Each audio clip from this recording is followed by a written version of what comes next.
Slovenský Rufa Šport Team poznajú už všetci fanúšikovia rally športu na Slovensku, ale aj v Čechách či Poľskej republike. Bodaj by aj nie, veď už 8 rokov patrí k špičke slovenského rally športu. Toto tvrdenie dokazuje aj fakt, že počas už spomínaného času neskončil horšie ako na 3. mieste absolútneho poradia slovenských majstrovstiev rally.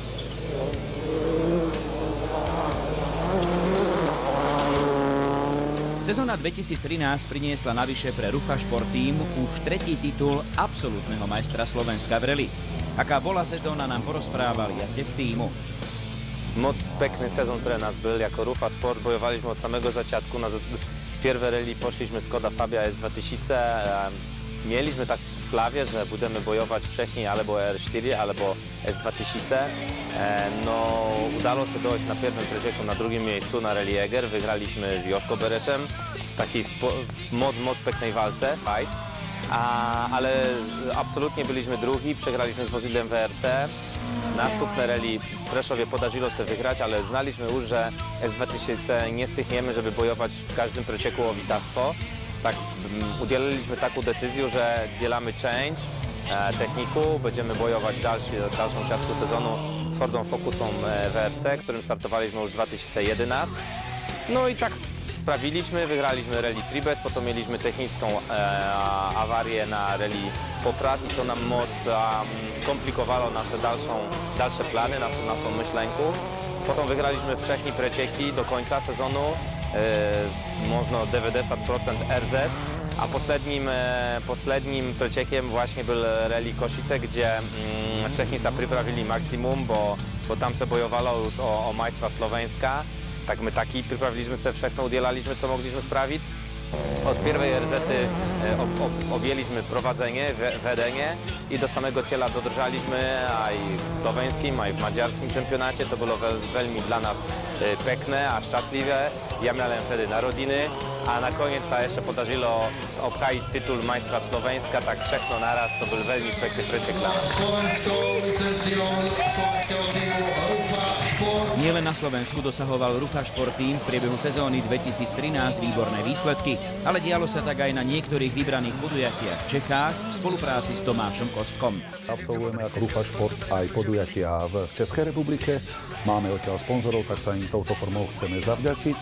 Všetci dobre vieme, že Rufa kooperuje aj s Tomášom Kostkom, ktorého osobne netreba predstavovať. A už niekoľkoročná história hovorí, že tá spolupráca funguje. A samozrejme v repertoári Rufa Šport Teamu nechýbal ani rajd Rzeszowski, čiže podujatie v Poľsku. V Poľsku každý vie, že Gregor je pôvodom Rzeszowčan.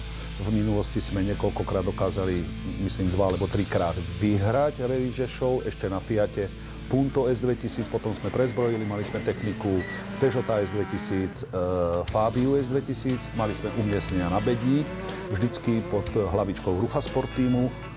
Gregor dokazuje, že rally mu je veľmi blízke, že je veľmi rýchly a rally Rzeszów máme taký blízky rodinný vzťah, takže preto ho navštevujeme, alebo preto ho absolvujeme, už či je to v rámci majstrovstiev Slovenska alebo v rámci majstrovstiev Poľska.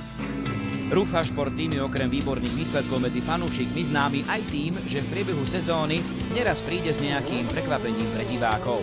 V sezóne 2013 to bolo tiež tak a Rufa Šport Team ako prvý na Slovensku predstavil novinky z rally sveta, teda Ford Fiesta RS VRC a Ford Fiesta R5. Toto všetko sa udialo v rámci Autoshow Slovakia Ringu. História jasne hovorí, že vždy chceme zaujať rally fanúšika. Chceme tento šport, rally šport priblížiť slovenskému fanúšikovi, divákovi. Je to predsa šport, ktorý má svoju identitu, má svoj adrenalín a ľudia to milujú. A Rufa, proste to naše nejaké to know-how je také, že vždy chceme niečím zaujať Slovensko alebo toho diváka, rally diváka. A mali sme tu čest, ako niekoľkokrát v minulosti, tak aj tento rok ako prvý na Slovensku pod hlavičkou Rufa Športu prezentovať dve nové techniky, jedna v podobe Ford Fiesty R5 a druhá v podobe Ford Fiesty BRC 1.6 turbo. Hamowanie šikana vpravo. Postupne sa blíži sezóna 2014. Čo chystá Rufa Šport Team v sezóne 2014? V roku 2014 Rufa nemieni ustúpiť z pozície, ktoré sú nastavené. Zostáva kmeňovým driverom Gregor Gžip na Slovensku, ako v majstráku. Samozrejme máme pripravené niekoľko možností, či vo forme R5 alebo VRC-ček. Nevieme ešte dneska, aký bude celoročný kalendár a podľa toho, ako aj konkurencia sa prezbrojí a pripraví, my Rufa Šport zase budeme chcieť dokázať opätovne tie prvé miesta, na ktoré sme si už zvykli a budeme bojovať a urobíme všetko preto, aby sme zase rally fanúšika nejakým zaujali.